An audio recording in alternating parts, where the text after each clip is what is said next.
প্রোটেকশনের কথা বলা হয়েছে, সেই প্রোটেকশন দিতে হবে, রাষ্ট্র কোনো ধর্ম দেখবে না। কিন্তু উনি কি জানেন পশ্চিমবঙ্গে ধর্ম দেখে মুসলিমদের ওপর অত্যাচার হচ্ছে? এটা কি উনি জানেন? যিনি জয় শ্রীরাম বলেন না, সেই হিন্দুদের ওপর অত্যাচার হচ্ছে। কল্যাণ ব্যানার্জি বোধহয়, আমি জানি উনি যথেষ্ট একজন অভিজ্ঞ আইনজীবী, কিন্তু যে ধরনের কথাবার্তা উনি বলেন, ভীষণই দায়িত্বজ্ঞানহীন কথাবার্তা। প্রবাবলি উনি যে দল করেন সেই দল ওনাকে এরকম দায়িত্বজ্ঞানহীন কথাবার্তা বলতেই শেখায়। কারণ আমরা দেখেছিলাম পার্লামেন্টে উনি কিভাবে নিজেকে চালনা করেন। একজন পার্লামেন্টেরিয়ান যে চু কিট কিট এরকম কথা বলতে পারে, এটা আমাদের কাছে খুব লজ্জার, যেদিনকে আমরা শুনেছিলাম।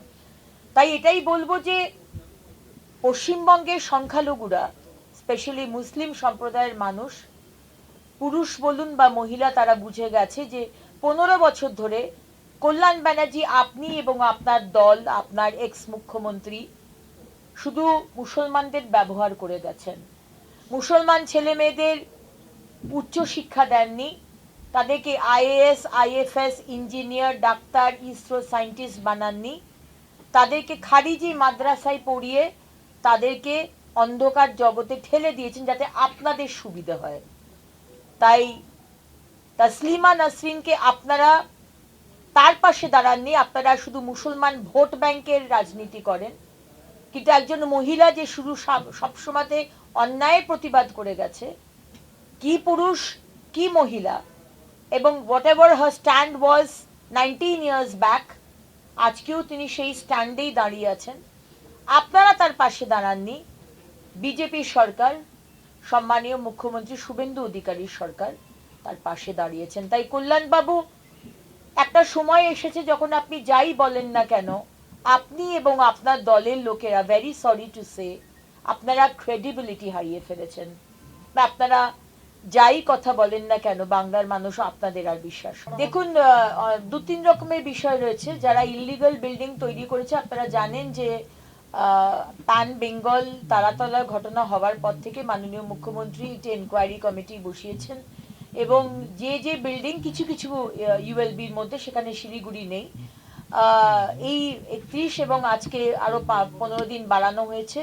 বিল্ডিং করার আগে টিম যাবে, দেখবে, প্ল্যানিং দেখবে, তারপরেই মানে আপনি আবার কাজটা শুরু করতে পারবেন।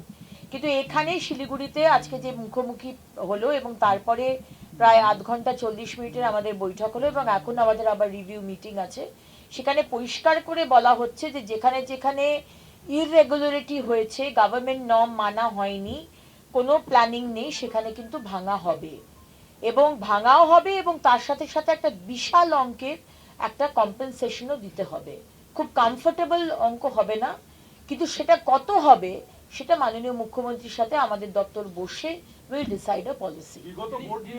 রাস্তার মধ্যে যারা হকার বসে রয়েছেন, পুজো অবধি মাননীয় মুখ্যমন্ত্রী বলেছেন আমরা হকারের কোথাও টাচ করব না, কিন্তু হকার যদি সারা পেভমেন্টটাকে দখল করে বসে, তাহলে কিন্তু সেখানে আমাদের আপত্তি আছে, অসুবিধা আছে।